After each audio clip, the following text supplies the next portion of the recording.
গরুর মাংস এমন একটা খাবার, এটাকে আপনি যেভাবেই রান্না করেন না কেন খেতে সুস্বাদু হবে। কিন্তু তারপরেও মানুষ এই গরুর মাংসের স্বাদের একটু পরিবর্তন আনার জন্য বিভিন্ন পদ্ধতিতে রান্না করে থাকে। আজকে আমি সেই সব পদ্ধতির মধ্যেই অন্যতম একটা পদ্ধতি দেখাবো। ছোলার ডাল দিয়ে গরুর মাংস, এটা আমার খুবই পছন্দের একটা খাবার। শুধু পছন্দের নয়, গরুর মাংসের যতগুলো রেসিপি আছে আমার কাছে এটা সবচেয়ে বেশি সুস্বাদু মনে হয়। এই রান্নাটা করতে বিশেষ কোনো পদ্ধতি অবলম্বন করতে হয় না। স্বাভাবিক নিয়মেই যেভাবে আপনি মাংস রান্না করেন ঠিক সেভাবেই রান্নাটা করতে হবে। তবে গরুর মাংস সাধারণত হাতে মেখে দিয়ে রান্না করলে বেশি মজা লাগে, কিন্তু ছোলার ডাল দিয়ে মাংস রান্না করতে হলে হাতে মেখে দেওয়ার পরিবর্তে কষিয়ে রান্না করলে বেশি মজা লাগে। আর আমি এভাবে কখনো কাউকে হাতে মেখে রান্না করতে দেখিও নি।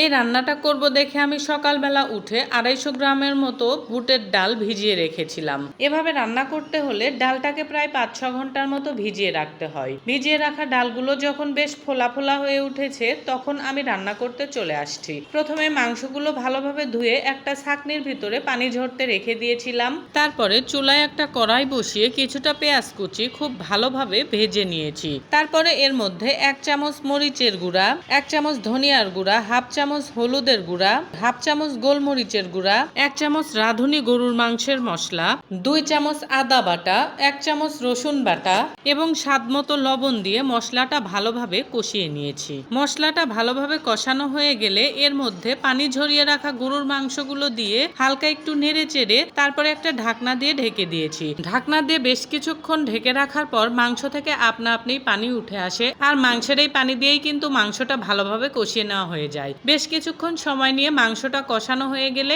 ভিজিয়ে রাখা ছোলার ডালগুলো দিয়ে দিতে হবে। আর ছোলার ডালগুলো দেওয়ার পরে আরো কিছুক্ষণ ভালোভাবে কষিয়ে নিতে হবে। অনেকেই ছোলার ডাল সিদ্ধ করে মাংসের ভিতরে দেন, তবে আমি কখনোই সিদ্ধ ছোলার ডাল মাংসের মধ্যে দেই না। আমি সাধারণত ভিজিয়ে রাখা ডালগুলোই পানি ঝরিয়ে মাংসের মধ্যে দিয়ে ভালোভাবে কষিয়ে নেই, আর আমার কাছে এটাই সবচেয়ে বেশি ভালো লাগে। এতে করে রান্না শেষে ডালগুলো আস্ত আস্তই থেকে যায় আর খেতে খুবই সুস্বাদু লাগে। কিন্তু সিদ্ধ করে দিলে ডালগুলো ভাঙা ভাঙা হয়ে গলে যায়, আর ডালগুলো গলে গেলে মনে হয় এটা ছোলার ডাল দিয়ে মাংস রান্না নয়, বরং গরুর মাংসের হালিম খাচ্ছি।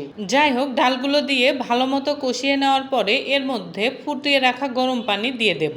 এখানে চাইলে আপনারা ঠান্ডা পানিও দিতে পারেন। আমি গরম পানিটা ব্যবহার করি শুধুমাত্র রান্নাটা যেন দ্রুত হয় সেই কারণে। মাংসটা সিদ্ধ হতে অনেক সময় লাগে, সেক্ষেত্রে গরম পানি ব্যবহার করলে মাংসটা সিদ্ধ হতে খুব একটা সময় লাগে না। যাই হোক, পানিটা দেওয়ার পরে ঢাকনা দিয়ে ঢেকে চুলার আঁচ একদম মিডিয়াম করে দেব।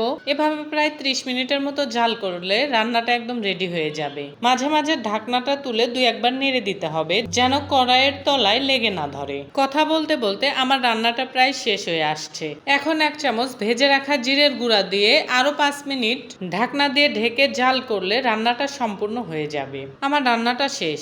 দেখতেই পাচ্ছেন কত সুন্দর একটা লুক আসছে, আর খেতেও অসম্ভব মজাদার হয়েছে। আমি যেমনটা চেয়েছিলাম ঠিক তেমন ভাবেই রান্নাটা হয়েছে। আমি চেয়েছিলাম ছোলার ডালগুলো একদম আস্ত রাখতে, আর ঠিক সেরকমই আছে। বাড়িতে যত রকম ভাবে গরুর মাংস রান্না করে খান তার মধ্যে এইটা সবচেয়ে বেস্ট রান্না। এইটা অসম্ভব মজাদার একটা রেসিপি। বাসায় অবশ্যই একবার হলেও এভাবে রান্না করে খেয়ে দেখবেন যে আমি সত্যি বলছি নাকি মিথ্যা বলছি।